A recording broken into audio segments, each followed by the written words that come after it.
For those of you who don't know me, my name is Autumn and I am a full-time program manager and a part-time consultant.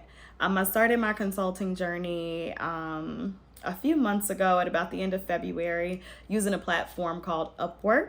UpWork is a platform or an app website that allows freelancers to basically market their services or their talents to clients that they, normally wouldn't have had a chance to meet. It's like a marketplace for freelancers.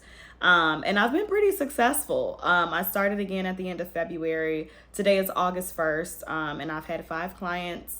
I've made over 6,000, well, actually over 7,000. I forgot, I checked over 7,000 now since then. And I have maintained some secure, consistent clients. Sorry, my words are not working. But I've been able to maintain some consistent clients. And one thing that I've really loved about my journey, my freelance journey on Upwork, is that I've been able to do great work and have so much exposure to all of these different organizations that I normally wouldn't have come across. So I work predominantly with small businesses and nonprofit organizations, and I just consider it an honor and a blessing to be able to take part in some of the amazing work that other organizations are doing. So that's my spiel there. But anyway, in addition to the great success, I've also been taking some L's, okay? Some fat L's. I don't know if it's going to show up the right way, but you get it. I've been taking some L's, and I have some thoughts about why that might be. So for context, on Upwork, in order to get clients, you can either have someone give you an invitation, so they'll post a project and invite you to it, or you can submit proposals and then you have to use Connect sometimes to bid on the proposal. And Connect is like the currency term on Upwork. And you can purchase more Connects if you'd like, but on the free plan, you get a certain amount every month. But yes, anyway, you submit proposals and they'll either view them. And now Upwork does show you if a client has viewed your proposal, which I think is a great update, a great feature. So you can see if people are actually looking at your proposal. And if they're interested, they'll send you a message. And then from there, you'll usually have an interview, and then you may or may not get the job. So again, started at the end of February. By March, I already had 3 clients, and 2 of which I'm still with. One of them was just a short-term project. And then I've just every month, I've been able to gain a new client every month or month and a half. You can do the math, child. I ain't doing it. But you get the point. But recently I've noticed that I've kind of started to lull. It's kind of started to I'm submitting the proposals and I'm getting interviews. People are interested, which tells me that my proposals are good, but I'm not nailing the interview. And what I will say is, after I would say 2 interviews that really come to mind, after each one, I've kind of when you yeah, I could have did that better. I had those experiences. And then I just had another interview last week and I was like, you know what? I'm just going to ask, because I felt like that was an interview. I was confident towards the end. I was like, I showcased my skills. Maybe I needed to, I don't know. I don't know what I needed to do differently. So I'm really working on asking. And so I asked the person who interviewed me if they would mind providing feedback or letting me know what I could have done differently that would have made me a stronger candidate. And they told me. So that whole experience has inspired me to share some of the things that I've learned just in my whole journey of being a freelancer, having my own consulting business. And I don't know if I said it, but I do project and operations management for the most part for nonprofits and small businesses, or just small teams in general. But yeah, and so that's how this idea for this video came about. I'm going to share with you some of the things that I've learned in my interview journey. I'm submitting the proposals, but I'm not nailing the interviews. And I hope that that is helpful to you in your interview journey as you prepare to look for clients. Maybe, you haven't started yet, or maybe you have started and just aren't having much success.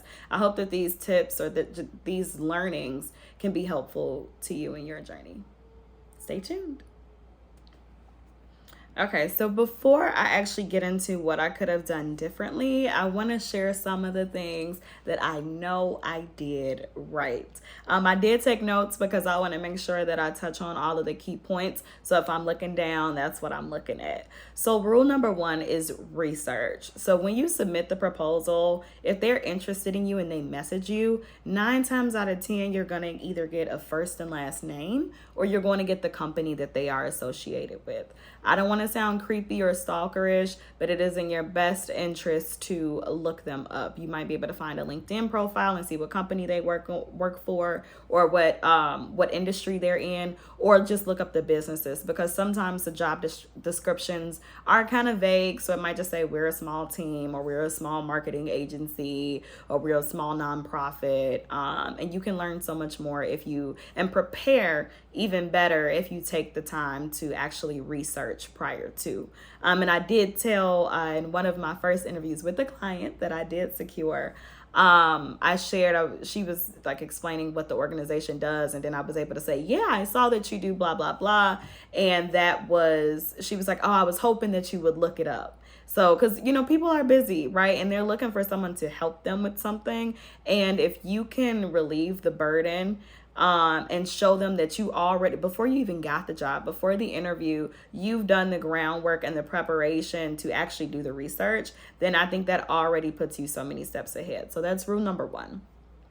Rule number two is to review the job description. Do not get on that camera, do not get in that interview and not even know who you're talking to. Know first and last name, again, organization if you can, and then have a clear understanding of what exactly they're looking for. And also, I guess this goes directly into rule number three, but review your cover letter and proposal so you know what you told them you can do. And so you need to be able to understand what are their pain points, and then in the interview, not only bring those back up, but then identify the ways that you can help. How can you relieve the pain for that client? And again, I promise that will set you 10 times further ahead than whoever else they might be identifying. So now we're going to get into what I've learned, the L's that I've taken. So the first thing is to brush up on your skills or language. If you're anything like me, you do a lot of things. You have a lot of skills. You have a lot of talents. You might not have yet found your niche in your consulting or freelance work. And so you offer a lot of things. And so when you're talking to a potential client in an interview, make sure you have the right language.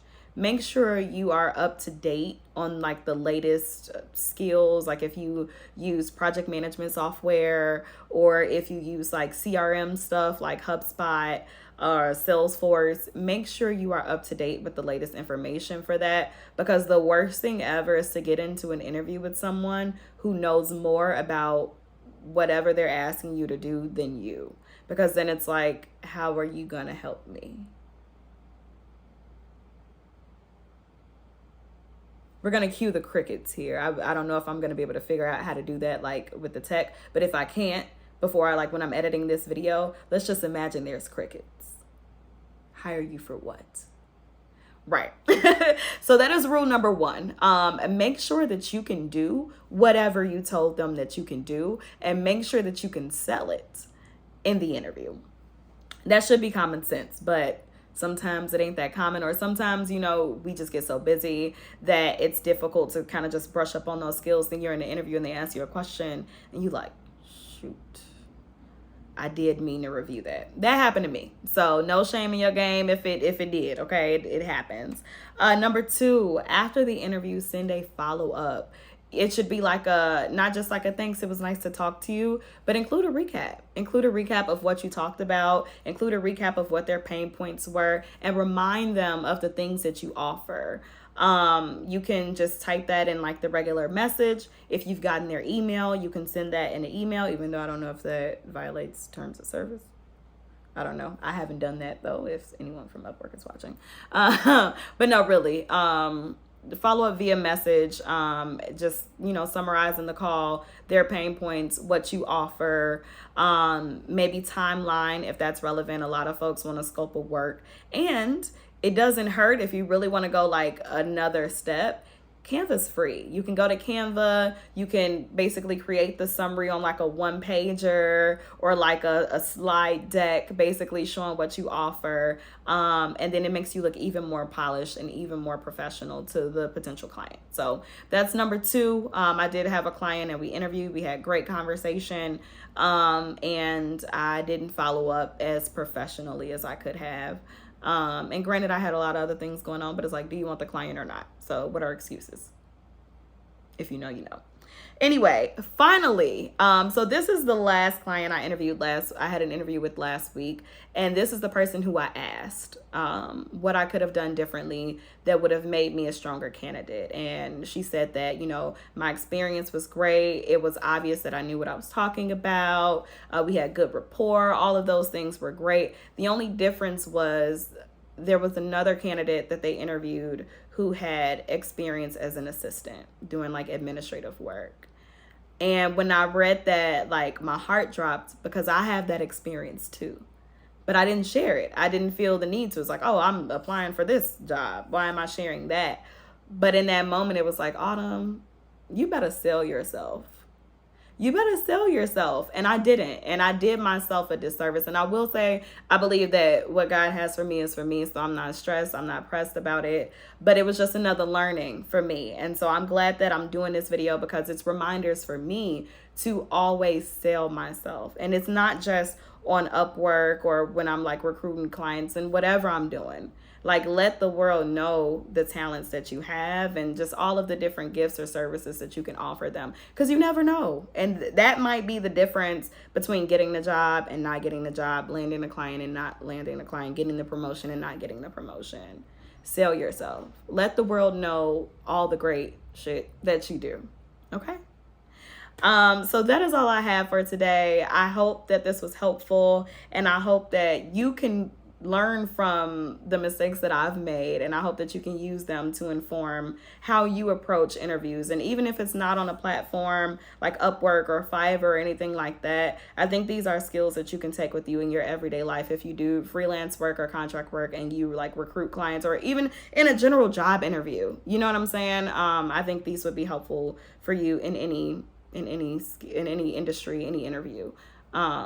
So yeah, if you have any questions, if you want me to go more in depth on any of these things, or if you want similar content like this, feel free to go ahead and leave a comment. I really want to hear your thoughts. If you have experiences, oh my God, yes. If you have experiences with interviews or submitting proposals for Upwork, Fiverr, any of that, I want to know about it. What are your like top 3 best practices, or what are your top 3 learnings that you've had from interviewing? I would love to hear about it. But that's all I got for you. Thanks for tuning in, and I hope you have a great day, and best of luck to you. If you, again, wherever you are, if you're just starting out, if you're just kind of dancing around with the idea of consulting or offering services on Upwork or Fiverr or any of these other platforms, I wish you the absolute most bestest luck ever. Again, words aren't working, but you get what I'm saying. Good luck to you all. Sending y'all love and hugs and well wishes.